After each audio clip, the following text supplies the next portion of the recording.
Hello friends, स्वागत आहे तुमचं एका न्यू व्हिडिओमध्ये। तर आज आपण सामान शिफ्ट करणार आहोत पुण्यावरून, कारण आमची ट्रान्सफर झाली आहे नगरला, त्यामुळे इथलचं सामान आम्ही शिफ्ट करणार आहोत। सामान आम्हाला शिफ्ट करण्यासाठी आम्ही पॅकर्स आणि मूव्हर्सची हेल्प घेतली होती आणि ते खूप फास्ट म्हणजे सामान पॅकिंग वगैरे करतात। आल्याबरोबर ते थोडं पण नाही थांबत, एवढं सगळं सामान पॅक वगैरे फास्टमध्ये करतात।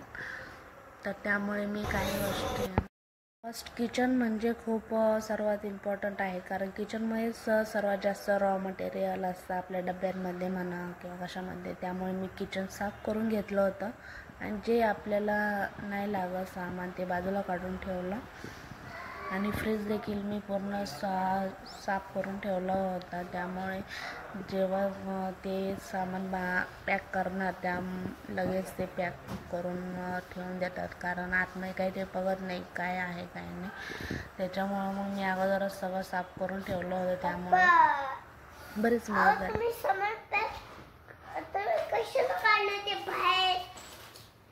काय करू आता? चला कुठं? मुंबईला म्हणायचं होतं तुला, नालायक आताच्या बाळाचं द्यायचं आता सगळं सामान खाली नेत आहे, अजून थोडंसं राहिलं आहे। नंतर मग मी आता हे सगळं झाडून घेणार आणि 1-2 दिवसांनी इथे कलर देणार आहे। अजून TV काढायचं आहे, पडदे पण काढून घ्यायचे आपले पडदे। TV आम्ही गाडीमध्ये नेणार होतो, त्यामुळे सर्वात शेवटी तो काढला आणि पॅकिंग वगैरे करून ठेवली त्याची।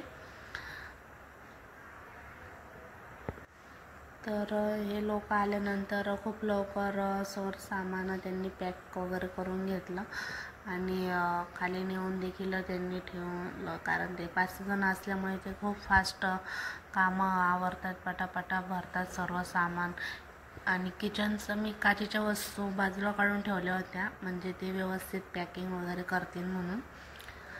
तर पॅकर्सवाल्यांनी खूप छान पद्धतीने सामान पॅक केलं, कारण मी पण त्यांना सांगितलं ह्या गोष्टी याच्यात ठेवा म्हणून, तसं त्यांनी ठेवलं। आणि पॅकर्सवाले आणि मूव्हर्सवाले याच्या अगोदर मी किचनची गॅलरी पूर्ण साफ करून घेतली होती, कारण मशीन होती तिथे, त्यामुळे मशीन साफ करून ठेवली म्हणजे ते लगेच पॅक करतील।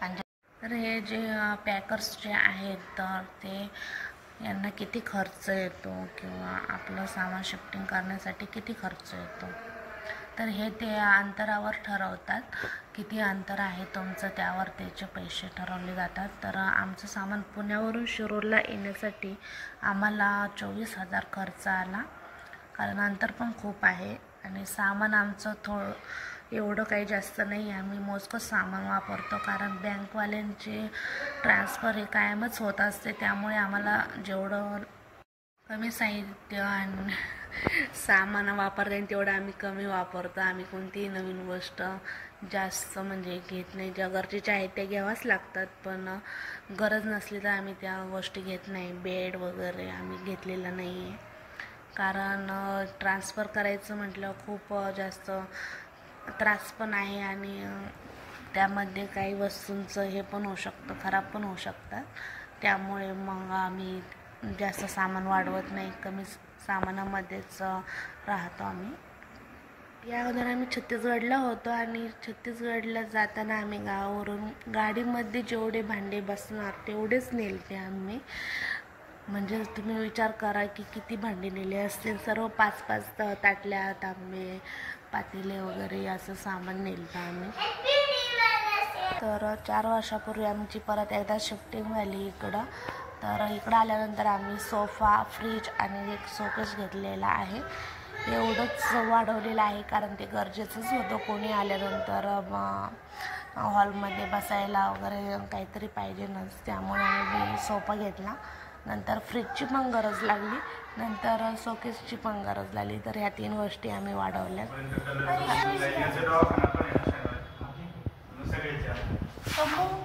चप्पल घाल, अरे तुझे शूज गाडीमध्ये चल। मम्मी ते चप्पल घालू का? चप्पल चल.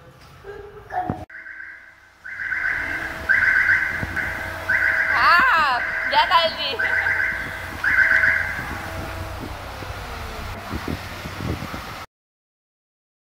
तर ही सोसायटी पण आहे ना खूप छान होती आणि आम्ही ज्या सोसायटीमध्ये राहत होतो त्या सोसायटीचं नाव आहे गुडविल फॅबियन. धानोरीमध्ये आम्ही राहत होतो आणि तुम्ही बघू शकता इथलचं गार्डन पण आहे ना खूप छान आहे. इथे बरेच कार्यक्रम घेतले जातात किंवा बड्डे पार्टी वगैरे काय असेल तर ते सुद्धा इथे करतात आणि इथे लहान मुलांसाठी खेळायला पण आहे आणि इथे आम्ही बसायचो. पोरं खेळत असले की इथे आम्ही बसायचो. तर आता आम्ही चाललो आहे आणि ही आहे गुडविल फॅमिलीची बिल्डिंग. पप्पा बाय बाय पुणे. मन बाय पुणे. आता कुठं चाललो आपण? आपण चाललोय आतिश बाग. अरे आता आपण चाललो आपल्या गावाला. हा गावाला चाललो. कची कची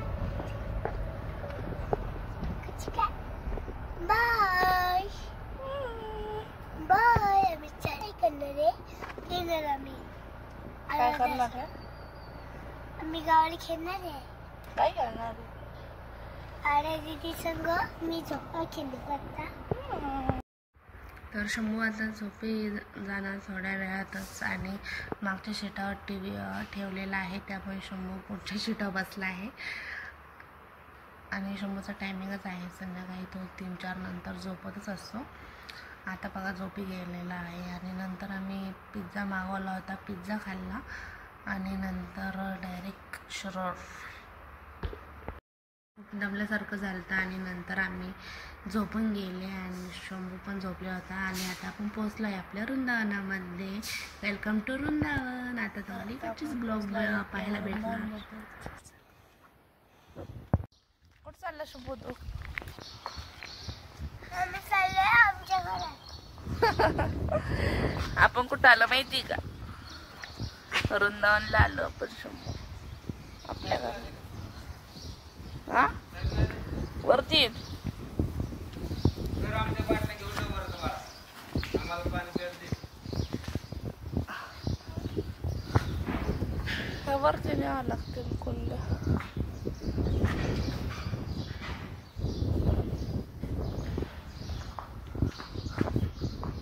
आपल्या हे थांब चपला ते करायचं. पप्पा हे घ्या. थांब थांब माझ्याकडे दे इकडून दे.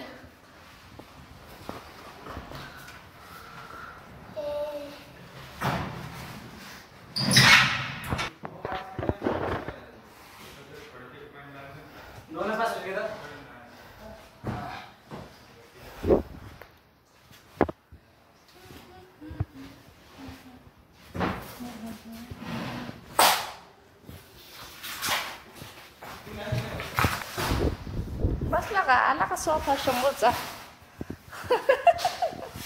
शंभूचा सोफा आला.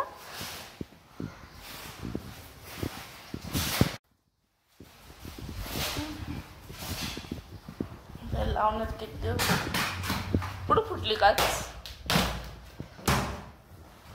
हा ती काय नाही, त्या अगोदरचीच आहे. मोठं मोठं जे सामान होतं ते त्या ठिकाणी त्यांनी लावून दिलं त्या लोकांनी आणि नंतर आता इकडे फ्रीज वगैरे पण लावून दिलेलं आहे. बाकीचं किचनमध्ये सामान ठेवलं आहे. तर आता मी किचन आवरून घेणार सर्व. त्याच दिवशी मी सर्व किचन लावून घेतलं, सर्व भांडे वगैरे सर्व ट्रॉल्यांमध्ये. आणि अशा फायनली आम्ही आलो नवीन घरामध्ये राहण्यासाठी. इच्छा आमची पूर्ण झाली. एकदम भारी वाटत आहे आता नवीन घरामध्ये आल्यावर. एकदम फ्रेश वाटत आहे. तर नंतर मग आम्ही बिर्याणीचा बेत केला होता. तर त्यातली थोडीशी मी रेसिपी तुमच्यासोबत शेअर करणार आहे. तर अशा पद्धतीने बघा मी लावून घेतला आहे सर्व सामान. जे नाही लागत ते मी वरती लावून ठेवलं आहे, सर्व सामान ठेवून दिले. तर आता मी बिर्याणीचा बेत करत आहे. तर कांदा वगैरे चिरवला, लसूण, हिरवी मिरची ठेचून घातली.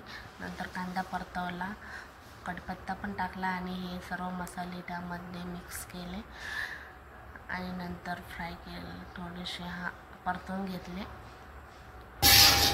तर सर्व तुम्हाला ज्या भाज्या आवडतात त्या सर्व त्यामध्ये टाकून द्यायच्या आणि मिक्स करायच्या आणि थोडे शिजापर्यंत थोडंसं पाणी टाकून शिजवून घ्यायच्या. आणि नंतर बघा तयार झाली आहे बिर्याणी.